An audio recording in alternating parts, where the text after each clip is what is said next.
Refreshing welcome on a beautiful, lovely evening from India.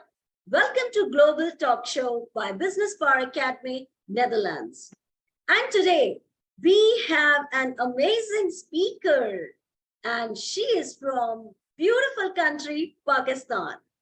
And she is none other than Miss Huma Kirmani. Welcome, Huma, to our show today. It's great pleasure being hosting you. Thank you so much. I'm also honored to be here. Good evening from Pakistan and Good Friday and, Easter and Adab, Namaste, and blessings to everyone who is listening to us, who is watching us right now. Well, once again, I will say Assalamu alaikum to my beautiful friend from Pakistan. And if I talk about her, so let me say about Huma. She is a great TEDx speaker, poet, author, educationist, and the winner of Ladies Fusion. And I think we can learn a lot of things from this great personality. So let's take this journey on. And my first question, as usual, Yuma, we know everything about you, but still my global audience wants to know much more incredible journey from you. Yes. Thank you so much. I'm really overwhelmed with the gratitude and a bit excited as well to be here. And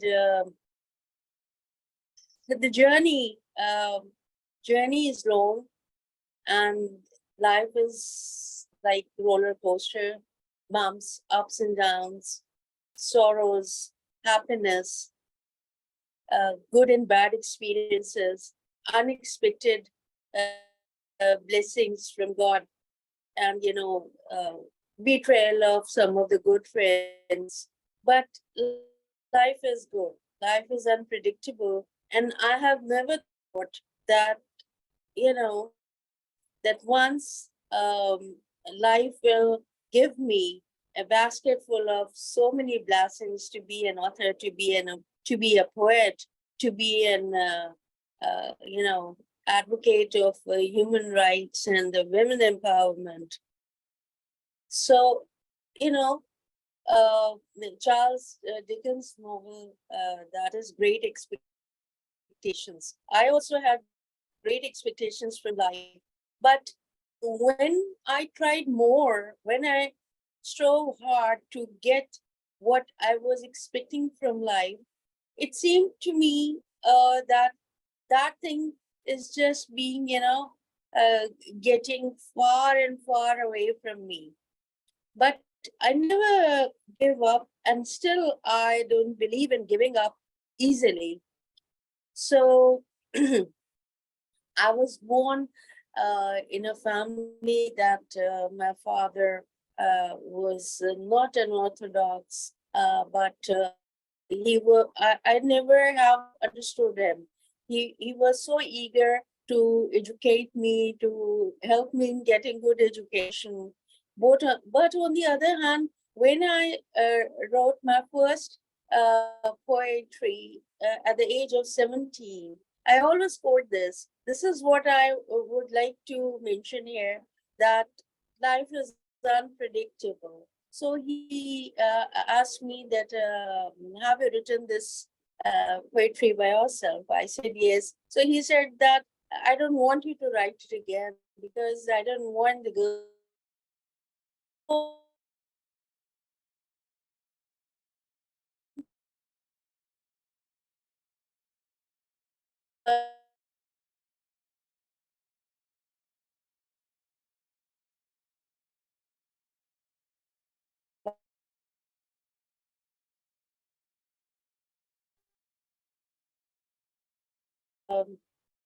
But somehow, that God has a different plan.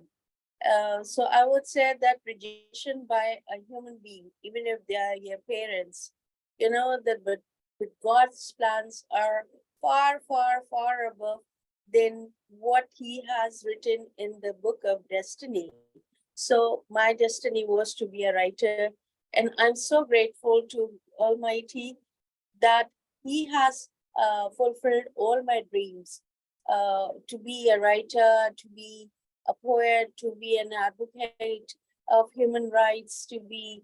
I never wanted to be an educationist. Let me tell you one thing. I wanted to be a journalist, but again, my father said that you are not supposed to go for journalism. I don't want it. So throughout my life, I had been a very science. I had been a science student, a distinction holder. I did my master's in molecular biology, but then I got married. I wasn't allowed to work. I raised up my children, and then my youngest when he started school. So somehow the only permission that I received from my husband that I could work in a school. He said that this is the finest job that a woman can do. So I started teaching in O-level schools as an English literature and language. So as I have told you that I had been the science student throughout my life.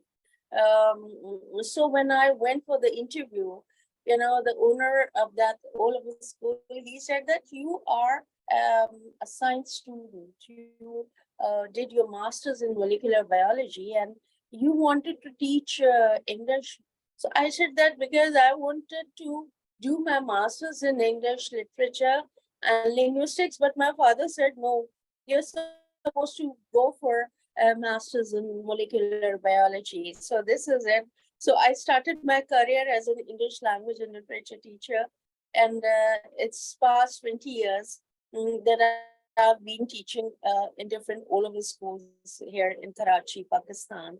Uh, so, my children, they used to crack a joke.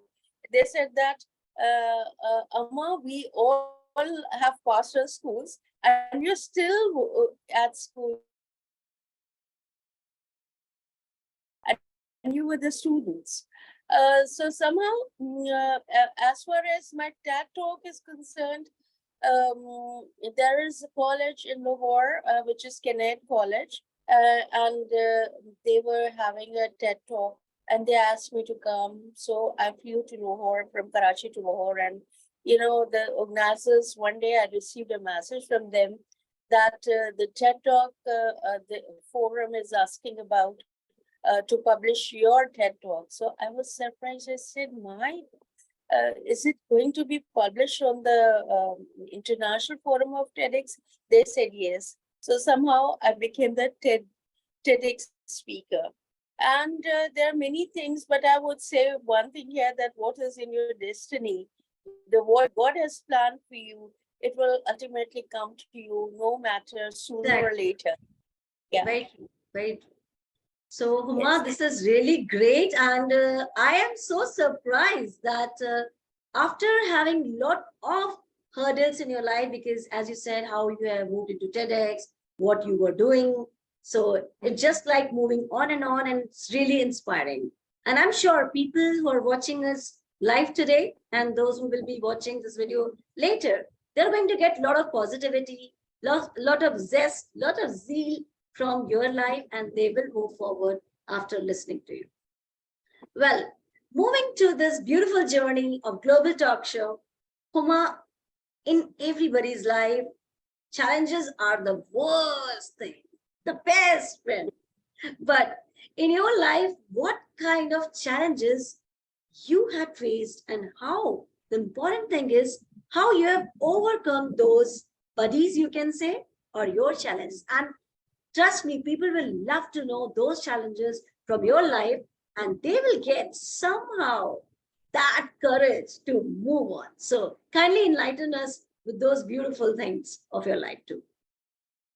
All right. The first challenge was my fears, my apprehensions, because I was a very um, introvert in my childhood. I used to be very quiet, sitting in the corners and reading books, story books, and very quiet, not shy, but very quiet.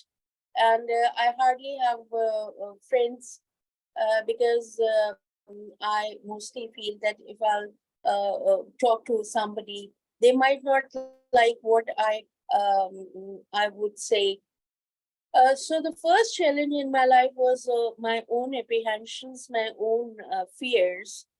And I remember that when I was in kindergarten, so there was annual function at my school, and my I was given a role by my teacher, and when my turn was there, I supposed to go on the stage, and I went to on the stage. And when I look around, there was so many people, so I ran back to the stage. My teacher, she was saying that, why have you come here, Uma? You must go. And I said, no, no, no, I won't go. This was my first experience, and then when I grew up, I hesitate to talk to the people, or sometimes I feel that people they won't like what kind of ideas or what I would communicate with them. So there was a friend of mine who lived in our neighborhood, and I'm so very grateful to her. Once I shared with her that why I'm so quiet, so she said that, listen, Huma, just listen to the other person, isn't it? And see that what kind of communication and what kind of topic that person wants to discuss on. Then you also start talking about that, because people, they hardly accept that what you want to tell them. They want you to listen to them. So somehow, patiently, I'll become a very good listener. And the first challenge I told you, that I was restricted by my parent, by my father. And I remember that whenever there was some speech competition at school, college, or I was, selected as a speaker, and I supposed to go to the other city, but again, my father, he said, no, girls are not supposed to travel like this. So you see, that these are the things, restrictions. But somehow, by grace of God, I was a good speaker, though I was very quiet. I used to write very good essays, but somehow my own apprehensions never let me go ahead, because I was scared. I was having a feeling that whatever I'll do, I might be stopped by my father. He won't like me to do that. But then I started writing. I think the so again, the my best, the checker that he keeps a check and balance on my writing, on my speeches, is my youngest son. And he used to say that, Amma, please don't write this. You know the society, you know the mindset. You are not supposed to write this. You are not supposed to speak about it. And he said that, why you have written this book, why you have written this article. You see that these are the challenges. Though he was a teenager at that time when I started writing, but he was so much concerned about my security in the society. You see that the the country where I'm living, it's a beautiful country. I love my country. I love my countrymen. But somehow people, they are getting education, but the dilemma is this: the mindset is not being changed. When you talk about the freedom of thought, when you talk about the freedom of style of living, when you talk about the equality related to the minorities, you see that they don't like it. There's a mindset. Mindset is this male chauvinistic society where a woman is not supposed to speak so openly about the things, which are being encapsulated as the society ritual, as a society norm for ages. And these were the challenges that, the not my entire family, but my son was very concerned about it. But later he understood and he said that please be safe because you are more precious to me. So I said that okay, let me live my life, and I won't mind if somebody would have killed me on speaking or on writing a truth or the fact. Because these are the things that maybe something wrong is going on in front of me, and the lowest level of faith in our religion, that even if there is something wrong going on with someone in the society, if you can't stop the turn, if you can't speak against that animosity or that offense, you can feel bad for it. The Very third true. one. And I will say, would like to add one point over here.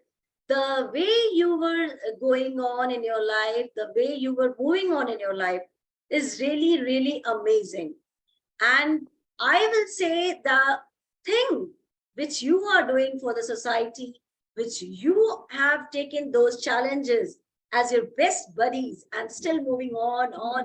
So this is really an inspiration for all the women, all the women who are watching. And I will say only one thing. You are the master of your own destiny, that what you have given us a message. So hats off to you, Huma. I really appreciate your great vigor, courage, because that's count in a woman. Well, moving to this lovely journey of Global Talk Show with Huma.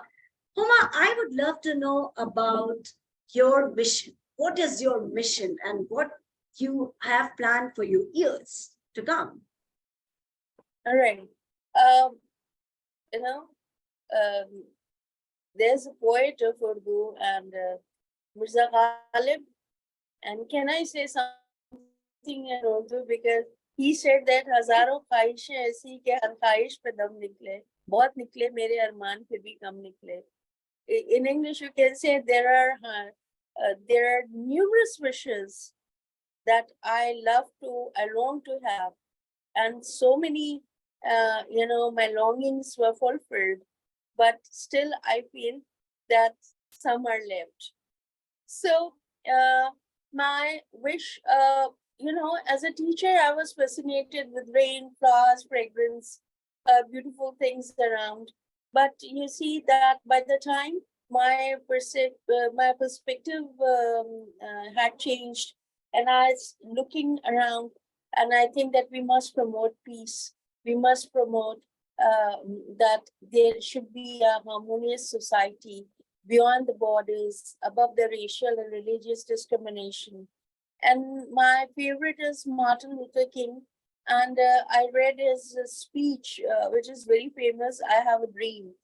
And the content of that was I have a dream to see a society above all religious and racial discrimination. And the world is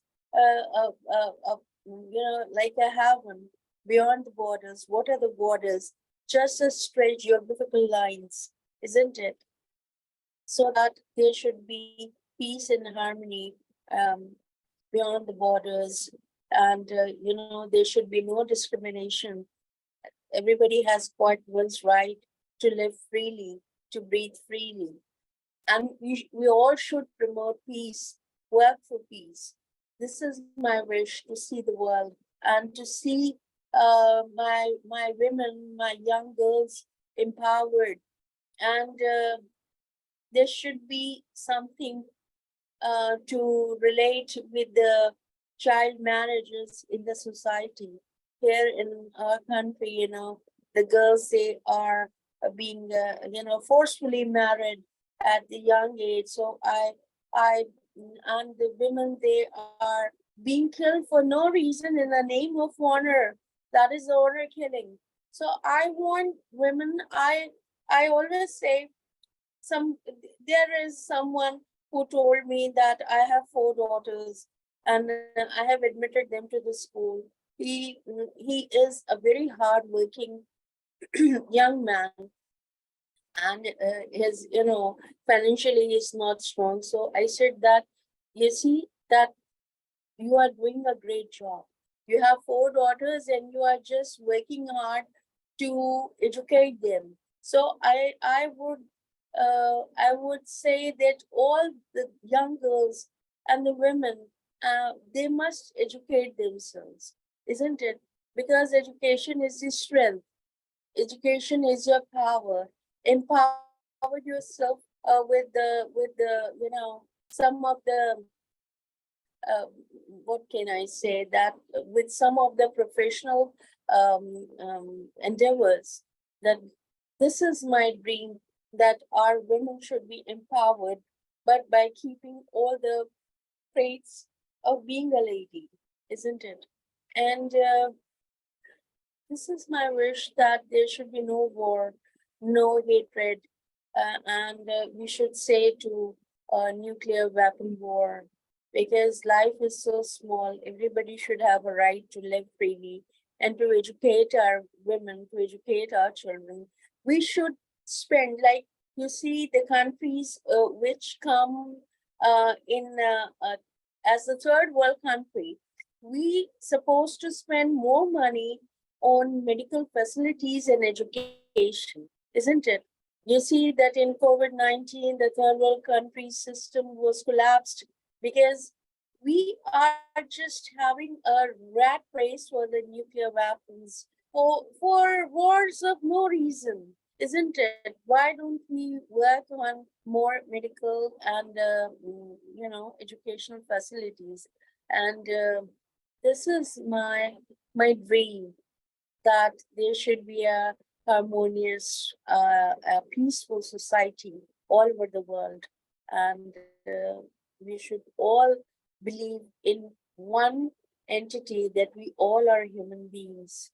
This Wow. is my This is really great, Huma. And after listening to your mission, I'm sure that you are going to rock in your life with, because your mission is having a lot of values, which is very necessary for human, for our society, and that's what made a correct, perfect, you can say, human being.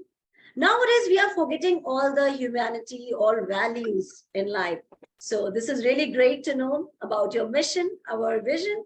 And I must congratulate you the way you are doing your work with hard work, dedication, passion. Keep doing that and keep moving forward in your life, because life needs to move on, not to stop. Well, yeah. moving to this beautiful journey, and before I say goodbye, I would love to know what is Huma's beautiful message to our global audience, because they all are waiting for that. Yeah. My message is to live and let live, be empathetic, be compassionate, and always feel that if someone is troubled, try to keep yourself in that person's shoes, because you see that empathy is the key to resolve the pain, agony, and misery which is all around us, isn't it? And um, just believe in yourself. What is yours, it will come to you, isn't it? And what is not yours, it, even though how much you run after that, don't be so ambitious in receiving the things which are not for you, which are not meant for you, which are not made for you, isn't it? Because I I shared my journey, and I believe into this, that what is in your destiny, what is yours, it will come to you sooner or later. I always say to the people that my journey of as a writer, as a poet, as the human rights advocate had started quite late. I wanted to start it in my teenage, but as I have shared that I was restricted, I have restrictions from the family. But it was a dream that came true. So be patient and be composed, and always believe in yourself, and believe me that hard work always pays off. And things will come to you if they are being destined in your fate. Great. I have no words, Suma, to say anything on this, the global message which you have given. Yes, this is very, very precious. The people who are watching us live, I'm sure they must be thrilled and they must be going to follow your message today. So thank you so much, Uma, for coming to our show and making this lovely evening full of knowledge and full of wisdom, of nuggets like anything. So once again, heartfelt thanks to you, Uma.